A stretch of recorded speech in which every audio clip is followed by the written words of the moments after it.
오늘 쉬운 찬양대의 고백처럼 본향을 향해 나아가는 우리 모두가 하나님의 때에 하나님의 나라에 이를 수 있기를 주님의 이름으로 축복합니다.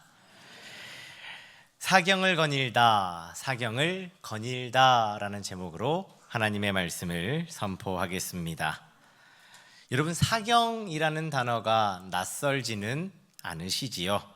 여러분은 사경하면 무엇을 떠올리시나요? 이 단어가 우리 일상 속에서 생각보다 다양하게 사용이 되는데, 제가 이렇게 말씀을 준비하면서 사전을 보니까 무려 이 단어에 14개가 넘는 뜻이 담겨 있었습니다. 오늘 설교의 핵심 단어인 이 사경에는 구원과 은혜 그리고 사명이 함께 담겨 있더라고요. 지난 2년간 우리는 무더운 여름을 보내고 후반기를 시작할 때마다 영육 간의 성장과 성숙을 위해서 집중적으로 은혜를 나누는 시간들을 가져왔습니다. 2022년엔 포스트 코로나 시대를 마주할 우리 성도님들이 이단에 바르게 대응하실 수 있도록 신앙의 성벽을 중수하라라는 주제로 5주 동안 이단 특강 시리즈를 진행했었고요. 2023년엔 다음 세대는 온 교회가 함께 양육하는 겁니다 라는 주제를 가지고 다음 세대 양육 세미나를 했었어요. 그때 F 어셈블리라는 주제로 우리가 함께 그 신앙 교육을 진행했었죠. 올해 2024년 후반기를 시작하는 9월에는 우리 성도님들과 다시 은혜를 나누고자 영적 거장들을 초청했습니다. 단순히 큰 교회나 유명한 목사님들을 모시지 않았어요. 복음화율이 10%가 채 되지 않는 지역에서 혹은 이 시대에 귀한 말씀을 전해주셨던 그 목사님들을 모셨는데, 특별히 교세가 약한 지역에서 오랜 기간 건강히 목양해 오신 목사님들을 모시게 된 겁니다. 이 4명의 영적 거장들과 함께 가을을 기다리며 거장과 사경을 거닐다 라는 주제로 우리가 이 말씀 성회를 진행할 텐데, 이번 4인 4색 말씀 집회를 통해서 여러분 큰 은혜 받으시기 바랍니다. 사경을 거닐다 첫 번째, 우리는 본디 사경을 헤매던 인생이었습니다. 첫 번째 사경은 죽을 사자에 직영경자를 써서 곧 죽음의 임박한 경지를 뜻합니다. 사경하면 가장 먼저 그리고 많이 떠올리시는 뜻일 거예요. 오늘 예수님께 부름을 받았던 제자들을 보십시오. 13절입니다. 밝음에 그 제자들을 부르사 그 중에서 12를 택하여 사도라 칭하셨으니 라고 말씀합니다. 예수님께서 제자들을 부르셔서 뭐라 부르셨습니까? 사도라고 칭하셨다라고 했습니다. 예수님은 이들을 세우실 때 산으로 가셔서 밤이 새도록 기도를 하셨어요. 학연이나 지연 혹은 혈연 같은 인간적인 관계에서 비롯된 것이 아니라 하나님의 뜻과 계획 그리고 방법으로 세우셨다라는 겁니다. 예수님의 부름을 받기 전에 제자들의 모습, 여러분 그 모습을 한번 상상해 보십시오. 자연인이었던 그 제자들의 모습을 말입니다. 각자의 지경에서 애쓰던 인생이었을 거예요. 업으로, 세리로, 또 열심당원 등으로 각자의 뜻과 방법을 의지하여 살면서 늘 그렇게 그들은 삶과 죽음의 경계를 거닐었을 겁니다. 그렇게 사경을 헤매던 이들이 제자들이었다라는 거예요. 밤새 물고기를 잡고 무트로 올라온 제자들이 그물도 정비를 하고 배도 수리를 했을 텐데요.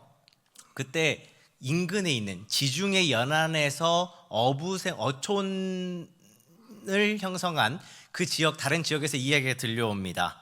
어느 아무개가 어젯밤에 바다에 가서 물고기를 잡다가 풍랑을 만나서 배가 뒤집혔대. 그래서 죽었단다. 오늘 밤에 좀 조심해야 되지 않을까? 서로 그렇게 이야기를 하면서 죽음에 대한 이야기들을 공유합니다. 세리라고 하는 직업으로 인해서 언제 어디서 어떤 봉변을 당할지 몰라 늘 불안함과 초조함으로 살았던 것이 마태였어요. 어떤 형태로든 이와 같이 죽음과 죽음 사이를 지나다녔던 것이 제자들의 모습인데, 이 모습은 결코 우리들과 다르지 않다라는 겁니다. 예수님께서 사경을 헤매던 자들을 택하시고 부르셔서 구원의 길, 생명의 길로 인도하셨던 것처럼 사명을 헤매던 우리들을 택하시고 부르셔서 구원의 길, 생명의 길로 인도해 주신 줄 믿습니다. 우리가 이렇게 예수님을 만나지 못했다면, 다시 말씀드려서 예수님이 우리에게 그렇게 찾아와 주시지 않았다면 우리들의 삶이 어떠했을까요? 지난주 목사님께서요 3번이나 임종기도하러 달려가시던 이야기를 해주셨죠. 그 이야기를 하시면서 하나님의 은혜가 있어야 죽음 앞에서 초연할 수 있습니다 라고 하셨어요. 곧 예수님을 통해 주신 구원의 약속을 힘입어서 죽음 그 너머에 있는 생명의 소망을 품는 것입니다. 이를 알지 못했다고 하면 그 얼마나 두렵고 떨리는 마음으로, 그 불안한 마음으로 사경을 헤맸겠어요. 우리는 사경을 헤매던, 그리고 헤매는 인생이었습니다. 우리들은 오늘도 죽음을 향해 달려갈 뿐만 아니라 죽음과 죽음 사이를 거닐고 있음을 기억하십시오. 태어난 순간, 출생의 순간으로부터는 멀어지고 있으며 동시에 사망, 곧 죽음의 순간에 그만큼 더 가까이 나아가고 있습니다. 이는 오늘을 사는 우리 모두가 동일해요. 누구도 여기서 자유로울 수 있는 사람은 없습니다. 무엇으로도 바뀌지 않는, 또 극복할 수 없는 진리인 거예요. 근래 의료기술들의 발달로 인해서 기대 수명이 많이 늘어났습니다. 평균 수명은 더 늘어났어요. OECD 발표에 따르면요 2024년 전 세계 기대 수명 순위에서 한국은 무려 3위를 차지했습니다. 우리 한국은 84세로 3위인데요. 이것도 공동 3등이에요. 1등은 85세입니다. 한 살밖에 차이가 나지 않아요. 불과 60-70년 전에 곧 한국전쟁이 끝난 직후에 한국 사람들의 기대 수명이 환갑을 넘지 못했는데 지금은 90세를 바라보고 있습니다. 엄청난 성장이죠. 이렇게 많이 늘어났는데 여기서 그치지 않아요. 2050년까지 추이, 앞으로 이렇게 될 겁니다라고 하는 전망을 보면 지금 수명에서 5년은 늘어날 거다라고 이야기를 하더라고요. 그리고 2050년이 되면 한국 사람들 평균 90세는 산다라고 이야기하는 시대가 곧 온다라는 거예요. 그럼 지금은 그러지 않을까요?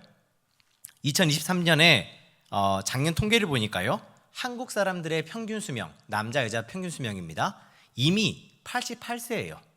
즉 2050년쯤 되면 한 집 건너 한 집 건너가 아니라 그냥 고개만 좌우로 흔들면 다 100세를 살고 있는 그런 시대를 우리가 곧 살게 된다라는 겁니다. 여기에 지난주 조선일보를 보니까요 이제는 노화도 질병으로 취급을 합니다. 그렇게 이야기하면서 노화를 이제는 우리 치료해보려고 합니다 라는 이야기들을 하더라고요.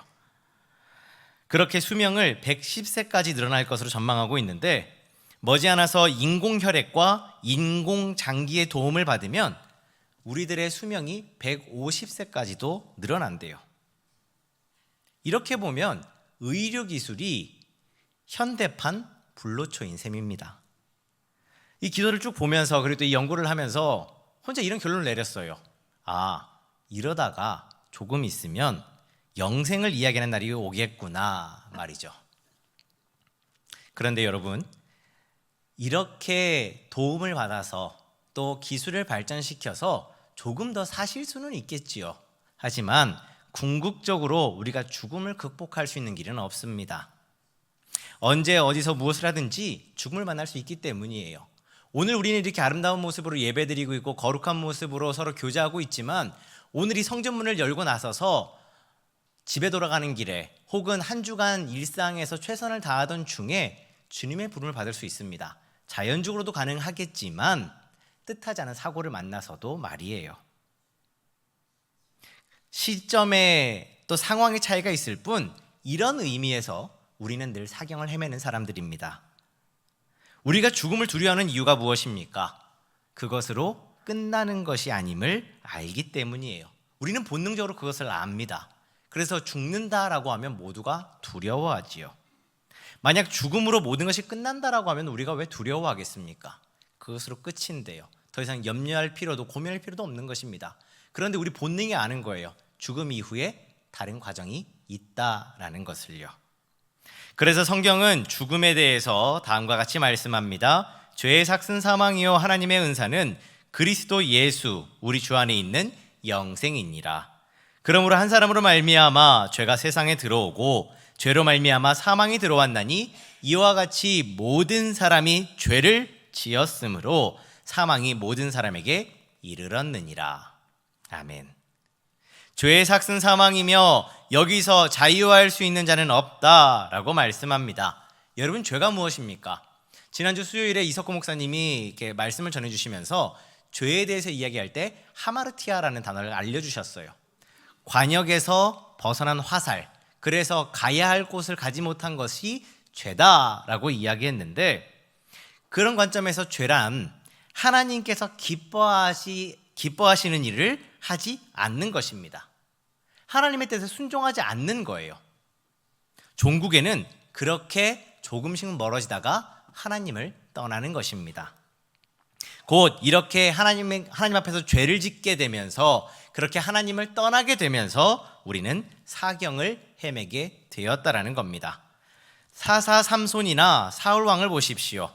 하나님과 함께할 때 그들은 능력자였으며 누구보다 귀하게 쓰임을 받았던 사람들입니다. 그러나 하나님을 떠난 뒤에 하나님께서 기뻐하시는 자리에 머물지 않았을 때, 하나님께 순종하지 않았을 때 그들은 그때부터 사경을 헤매기 시작합니다. 예수님께서 이렇게 사경을 헤매던 사람들을 생명의 길로 인도하셔서 구원해 주셨어요. 다시 하나님께 나아갈 수 있도록 죽음에서 생명으로 옮겨주신 겁니다. 그 은혜로 오늘을 사는 우리가 무엇을 자랑할 수 있겠습니까? 그래서 성경은 이렇게 또 말씀합니다. 너희는 그 은혜에 의하여 믿음으로 말미암아 구원을 받았으니 이것은 너희에게서 난 것이 아니요 하나님의 선물이라. 행위에서 난 것이 아니니 이는 누구든지 자랑하지 못하게 함이라. 아멘. 사랑하는 남부가족 여러분, 우리는 본디 사경을 헤매던 자였습니다. 흠과 실수가 많으며 순간을 사는 인생이기에 은혜와 축복을 잊어버리거나 또는 본래 내 것이야 라는 착각에 빠지기도 합니다. 그래서 바울은 이런 연약한 인생을 질그릇에 비유했지요. 이런 우리들이 은혜로 구원을 받았습니다. 예수님께서 사경을 헤매던 우리를 구원하시기 위하여 친히 십자가를 지시고 우리를 생명의 길로 옮겨주셨어요. 성경에서도 분명히 말씀하는 바, 예수님께서 찾아와 주시지 않았다라면 우리는 여전히 사경을 헤매고 있을 겁니다. 그래서 더 이상 하나님 앞에 자랑할 것이 없는 존재이기도 하지요. 그러므로 매일 매순간 사경에서 구원해 주신 은혜에 감사하며 오직 주님만을 의지하는 우리 남부가족들이 되시길 축복합니다. 사경을 거닐다 두 번째, 우리는 사경을 통해 길을 찾았습니다. 두 번째 사경은요, 조사사자의 글경자입니다. 곧 경전을 조사하다, 말씀을 연구하다라는 뜻이에요. 여러분, 말씀을 연구하려면 어떻게 해야 될까요? 늘 가까이 둬야지요. 자주 봐야지요. 힘써 봐야지요. 저 먼 발치에 두고 성경을 연구한다라는 건 거짓말이겠죠. 꼭 기억하십시오. 오늘 우리가 말씀을 연구하지 않고는 하나님께서 기뻐하시는 일을 감당할 수 없습니다. 세상의 유혹과 도전으로부터 결코 승리할 수 없습니다. 그렇게 여러분, 시마다 때마다 여러분의 눈이 머무는 곳마다 말씀을 가까이 두시기 바랍니다. 필요하다면 글로 적어서 붙여도 좋습니다. 내 손이 가장 가까이 많이 닿는, 하루의 삶 중에 우리의 손을 가장 많이 닿는 스마트폰 배경에 성경 한 글자를 넣어도 좋습니다. 어떤 식으로든 말씀을 여러분 곁에 두시고 말씀을 가까이 하며 순간순간마다 하나님을 생각하십시오. 17절입니다. 예수께서 그들과 함께 내려오사 평지에 서시니 그 제자의 많은 무리와 예수의 말씀도 듣고 병고침을 받으려고 유대 사방과 예루살렘과 두로와 시돈의 해안으로부터 온 많은 백성도 있더라 라고 말씀합니다. 예수님께서 산에서 내려오셨을 때 원근각지에서 많은 사람들이 모였다라고 말씀합니다. 근데 이들의 모습을 보니까요, 예수의 말씀도 듣고 병고침을 받으려고 모였대요. 이들이 모인 이유가 뭐라고요? 말씀도 듣고 병고침을 받으려고 모였다는 겁니다. 여기 보면 병고침보다 말씀이 우선되고 있습니다. 성경 말씀에 이 말씀을 먼저 기록해 두신 이유가 있어요. 이 자리에 모인 사람들은 병고침도 받아야겠으나 무엇이 더 중요했단 말입니까? 말씀을 듣는 게 중요했단 말이에요. 이들이 이렇게 했던 가장 큰 이유는 그 말씀을 들음으로 말미암아 그 안에서 길을 찾고 생명을 얻을 수 있다는 걸 알았다라는 겁니다. 무엇을 통해서요? 누군가가 전해주는 소식을 통해서. 예수라는 이가 있는데 그를 만났더니 하나님의 나라에 대해서 가르쳐 주시지만 내 삶의 가장 근본적인 문제도 해결해 주시더라. 그를 만나니 그 만나는 인생마다 평안하고 길을 찾아 온전한 삶을 살더라라는 소식들을 들었다라는 거예요. 그랬기 때문에 주변 수많은 곳에서 많은 사람들이 모여 예수님께로 나왔다는 거지요. 예수님께서 사도로 삼으셨던 제자들을 보십시오. 예수님을 만나기 전에는 각기 소견에 옳은 대로 살았던 사람들입니다. 그런데 그들이 예수님을 만나고 말씀을 듣게 되자 어떻게 달라집니까? 제자의 길로 나아가기 시작해요. 곧 예수님을 따라 한 길로 나아갔다라는 말입니다. 성경에 이런 사례는 너무나도 많습니다. 이스라엘 왕이었던 요시야는 성전을 수리하던 중에 발견한 율법 두루마리, 곧 하나님의 말씀을 통해 하나님께서 원하시는 이스라엘로 거듭나도록 종교개혁을 단행했어요. 엠마오로 내려가던 두 제자, 그들은 길 위에서 만난 예수님과 말씀을 나누던 중에, 그리고 식탁을 나누던 중에 예수님이시구나라는 걸 알고요, 생각과 방향을 돌이켜서 다시 예루살렘으로 올라갑니다. 그리고 그곳에서 제자의 삶을 살아요. 바울은 어떻습니까? 그는 교회와 성도들을 핍박하러 가던 길 위에서 예수님의 음성을 듣고 말씀을 듣고 그때로부터 종이요 증인의 삶을 살기 시작합니다. 말씀을 통해 그 삶이 길을 찾았을 뿐 아니라 구원으로 가는 길, 영생으로 가는 길을 붙들어 쫓기 시작했다라는 거예요. 그래서 로마서 10장 17절은 이렇게 말씀합니다. 그러므로 믿음은 들음에서 나며 들음은 그리스도의 말씀으로 말미암았느니라. 아멘. 말씀이신 예수님이 우리에게 찾아오심으로 시작된 이 성도의 여정은 그렇기 때문에 말씀 안에서 길을 찾아야 합니다. 여러분, 시험 문제의 답은 어디 있을까요? 시험 문제 안에 있지요. 문제를 잘 보면 그 안에 길이 있습니다. 길을 따라가면 정답을 만나게 되지요. 성도의 삶도 마찬가지라는 거예요. 다른 곳에서 방법을 찾지 마십시오. 말씀을 통해 길을 찾으십시오. 그 길을 따라 끝까지 순종하고 나아가면 하나님께서 여러분을 위해 예비해 두신 하나님의 나라에 이르게 될 줄 믿습니다. 사경은 기독교에서만 사용하는 단어는 아닙니다. 경전에 있는 타 종교에서도 사용을 해요. 그래서 검색을 해보면 불교 용어라고도 나옵니다. 그렇기 때문에 우리는 우리가 무엇을 사경하는지를 아는 것이 중요합니다. 그래서 말씀을 연구해야 된다는 거예요. 여러분, 우리의 경전이 무엇입니까? 성경 말씀이지요. 우리는 말씀을 힘입어 더는 사경을 헤매지 않게 되었습니다. 주님께서 말씀 가운데 길을 만드시고 보이시며 인도해 주시기 때문이에요. 그렇기에 날마다 순간마다 우리는 사경을 거닐어야 합니다. 하나님께 나아갈 수 있는 길은 오직 예수 그리스도뿐이에요. 다른 이름을 주신 적이 없잖아요. 성경 곳곳에서 이를 증거합니다. 우리는 예수님의 피를 힘입어 성소에 들어갈 담력을 얻었을 뿐만 아니라 의롭다 하심을 받았어요. 한 걸음 더 나아가 죄로부터 멀어졌던 하나님과의 사이가 그리스도 예수 안에서 그리스도의 피로 가까워졌대요. 그래서 골로새서 1장 20절은 이렇게 말씀합니다. 그의 십자가의 피로 화평을 이루사 만물 곧 땅에 있는 것들이나 하늘에 있는 것들이 그로 말미암아 자기와 화목하게 되기를 기뻐하심이라. 아멘. 이렇게 예수님께서 길을 내어주사 하나님과 화목하게 하셨어요. 이 땅의 모든 피조물들이 주님을 통해서 하나님과 화목함을 이루어간다라고 증거합니다.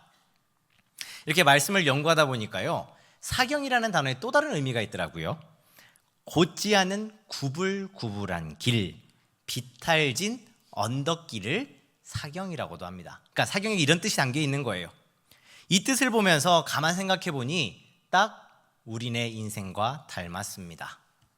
여러분, 신앙생활하면서 여러분 눈앞에 펼쳐지는 길이 시온의 대로와 같이 형통한 길, 평안한 길만 있던가요? 글쎄요. 저는 목회자인데 제 길이 누구보다 시온의 대로가 되어야 될 것 같은데 쉽지 않더라고요. 굽이치고 내려가고 올라가기를 수도 없이 반복합니다. 우리 성도님들의 삶도 그러하겠지요. 그렇게 힘들고 어려운 삶, 때로는 지치고 모든 것을 놓아버리고 싶은 이런 삶을 살아감에 있어서, 녹록지 않은 인생을 살아감에 있어서 만약 이와 같은 말씀이 우리 가운데 없다면 우리들의 여정이 어떠하겠습니까? 여러 도로가 교차하는 길목에서요, 표지판이나 내비게이션 없이 목적지를 찾아가 봐라 하면 모두가 참 힘들게 찾아가실 거예요. 때로는 진짜 목적지를 찾지 못하고 엉뚱한 길로 가시는 분도 계실 겁니다.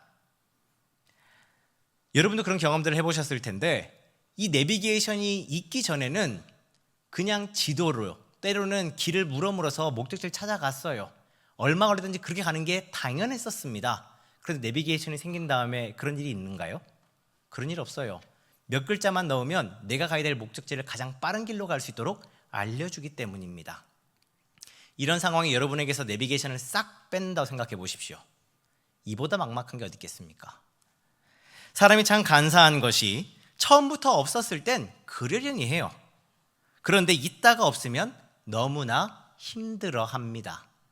이를 우리 인생에, 우리 신앙에 대입해 봅시다.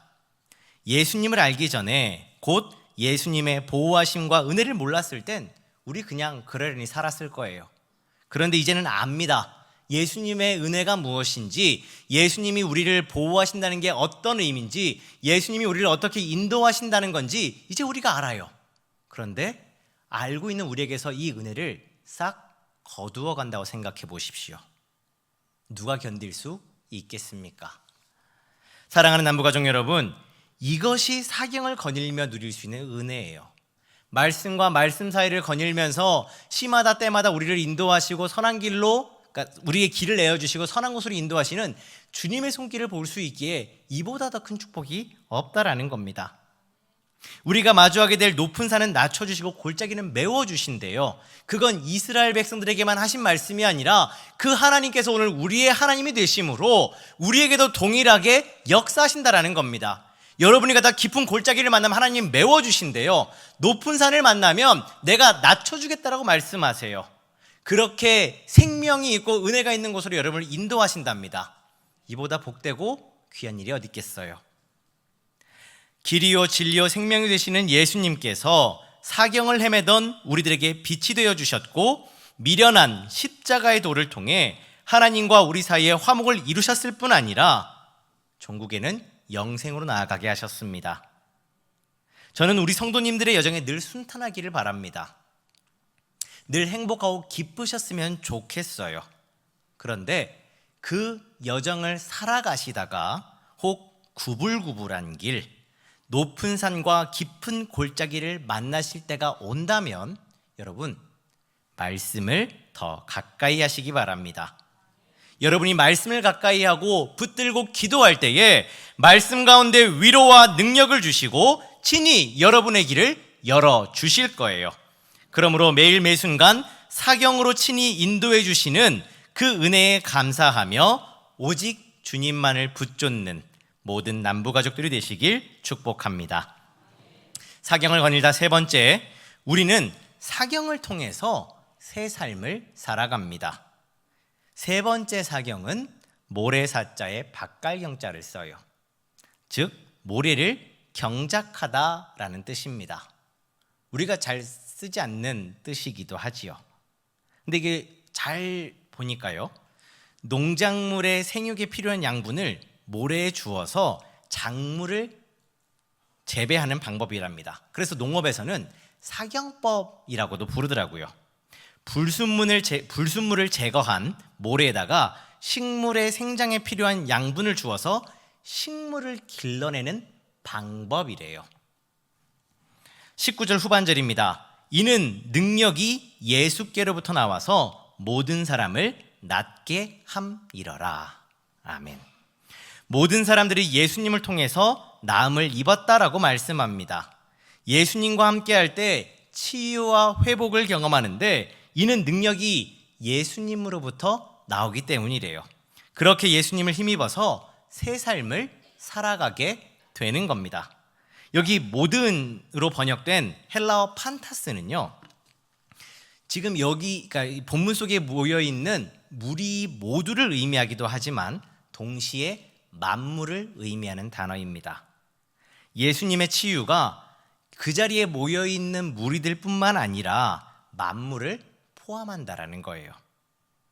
시간적인 개념으로 봤을 때 순간을 보면 그 자리에 모여 있는 사람들을 치유하신 것이지만 이 시간을 영원부터 영원까지로 확장하면 이 가운데 존재하는 모든 피조물들을 예수님을 통해서 치유받는다라는 겁니다. 곧 제자로 부름을 받아 사도가 된 이들도 이 치유와 회복을 경험했거든요. 길드신 예수님을 통해서 제자가 된 이들을 보십시오. 베드로의 혈기를 온유로 바꾸셨습니다. 도마의 의심을 믿음으로 바꾸셨어요. 명예와 권력으로 다투던 이들에겐 겸손을 가르쳐 주셨습니다. 모든 제자가 예수를 그리스도 곧 주라 고백하게 하시고 하나님의 나라와 의를 위해 일하며 새 삶을 살게 하셨다는 겁니다. 예수님께서 친히 동행하시며 회복시키신 열매들이 이러하다라는 거예요. 평행 본문인 마태복음 10장 6절 이하를 보면 이렇게 세우신 제자들에게 사명을 주셨는데 뭐라고 말씀하셨냐 하면 천국이 가까이 왔음을 전해라. 그리고 병든 자는 고쳐주어라. 죽은 자는 살려주고 너희가 거저받았으니 거저줘 라고 말씀하셨어요. 예수님을 만나서 새 삶을 살게 된 제자들에게 거듭난 삶을 살아갈 뿐만 아니라 누구처럼? 예수님처럼 복음을 전하고 살리고 세우는 일을 감당케 하셨습니다. 예수님에게서 나온 능력이 모든 사람을 낫게 하셨대요. 일단 사명은 받았습니다. 그런데 제자들에겐 예수님과 같은 능력이 있을까요? 제자들에겐 능력이 없습니다. 그런데 오늘 마태복음 10장 19절부터 20절을 보면 예수님이 무엇을 주셨는지를 확인할 수가 있어요. 너희를 넘겨줄 때에 어떻게 또는 무엇을 말할까 염려하지 말라. 그때 너희에게 할 말을 주시리니 말하는 이는 너희가 아니라 너희 속에 말씀하시는 이 곧 너희 아버지의 성령이시니라. 아멘. 내주하시는 성령님을 힘입어 어떤 상황도 감당케 하신답니다. 제자들은 보혜사 성령님을 힘입어서 예수님처럼 살리고 세우는 역할을 감당해내었습니다. 사마리아 여인을 보십시오. 공허함과 불안함 때문에 사람들을 만나질 못해요. 뜨거운 볕이 있는 한낮에 물을 기르러 갔던 여인이었습니다. 근데 이 여인이 예수님을 만나요? 달라지기 시작합니다. 어떻게 합니까? 마을로 내려가서 사람들을 찾아가요. 사람들을 피하던 여인이 사람들에게 가서 스스로 예수님의 증인이 됩니다. 복음을 전하여 모두가 구원의 기쁨을 나누었다라고 성경은 말씀하고 있어요. 이 여인이 이렇게 바뀌었을 때 여인에게 능력이 있었을까요? 아니요. 여인에겐 능력이 없었습니다. 요한복음 4장 42절을 보면 이렇게 말씀하고 있어요. 이제 우리가 믿는 것은 내 말로 인함이 아니니 우리가 친히 듣고 그가 참으로 세상의 구주신 줄을 알미라 하였더라. 아멘. 마을 사람들의 고백입니다. 마을 사람들의 이야기예요. 여인, 당신의 말을 듣고 내가 믿게 된 것이 아니라 내가 친히 만나고 들어보니 저 사람이 구주인 것을 알겠다라고 이야기하는데 여기서 간과하지 말 것은 예수님을 구주로 고백하는 것은 나의 능력과 나의 고백이 아니요 우리 가운데 내주하시는 성령의 도우심임을 성경이 말씀합니다. 그렇기에 그 성령이 제자들에게 함께 하시며 예수님께서 하셨던 일들을 감당케 하셨다라는 거예요. 이처럼 말씀으로 우리를 사경하시고 사경된 우리는 새 생명을 품을 능력을 얻습니다. 나에겐 능력이 없으나 나와 함께 하시는 성령님이 그 능력이 되어주셔서 살리고 세우는 역할을 감당한다는 거예요.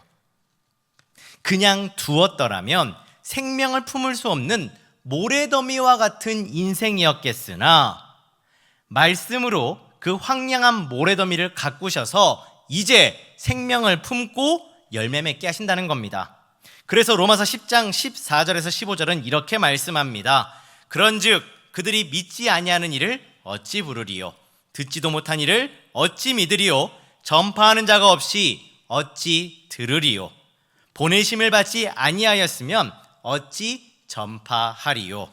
기록된 바 아름답도다. 좋은 소식을 전하는 자들의 발이어함과 같으니라. 아멘. 이것이 우리를 사경하시는 하나님의 뜻이며 이것이 먼저 구원받은 우리들의 사명입니다. 사랑하는 남부가족 여러분, 꼭 기억하십시오. 예수님과 함께할 때 우리는 새 삶을 살아갈 수 있습니다. 모래와 같았던 우리 심령에 말씀으로 양분을 주셔서 전과 다른 삶을 살아가게 하셨어요. 전에는 품고 살리지 못하는 연약한 상태였지만 사경함을 통해 품고 살리며 열매 맺는 삶을 살게 하셨습니다. 그러므로 매일 매순간 우리들의 각 심령을 사경하셔서 세우고 살리는 능력을 주셨음에 감사하며 언제 어디서나 선한 열매를 맺어가는 우리 남부가족들이 되시길 축복합니다. 말씀을 맺습니다. 우리는 9월 한 달간 가을을 기다리며 거장들과 사경을 거닐 거예요. 사경에 대한 다양한 의미를 나눴습니다. 여러분 이 의미를 기억하시고 이 집회를 준비해 주십시오. 이 집회는 그냥 한번 해볼까 하고 갑자기 던져진 일이 아니에요. 저희하고 봄부터 목사님께서 기획하셨고 준비하신 일입니다. 고민 있으셨어요. 모두가 참 분주하고 바쁜 시대를 살아가고 계신데 우리 성도님들에게 그 어느 때보다 위로와 은혜가 필요한 때인 것 같은데 어떤 분을 좀 모셔서 말씀을 나누면 좋겠다라고 고민을 하셨어요. 그래서 유명한 분, 능력 있는 분이 오면 좋으니까 한번 이렇게 알아보고 섭외를 할까도 고민을 하셨는데 이번에 튀르키예 선교회 일정 가운데 생각이 완전히 바뀌셨습니다. 선교사님과 사역 현장에서 대화를 나누던 중에 이런 대화가 오고 갔어요. 지진이 났고 외부에서 관심도 많이 가지고 많은 능력 있는 사람들이 와서 도와주니까 힘이 날 거 아니에요. 그래서 목사님이 그래도 김 선교사 이렇게 좀 와서 능력 있는 사람들이 같이 하니까 좋지 않아? 얘기를 했더니 좋으시대요. 그런데 선교사님이 의미심장한 말을 하셨습니다.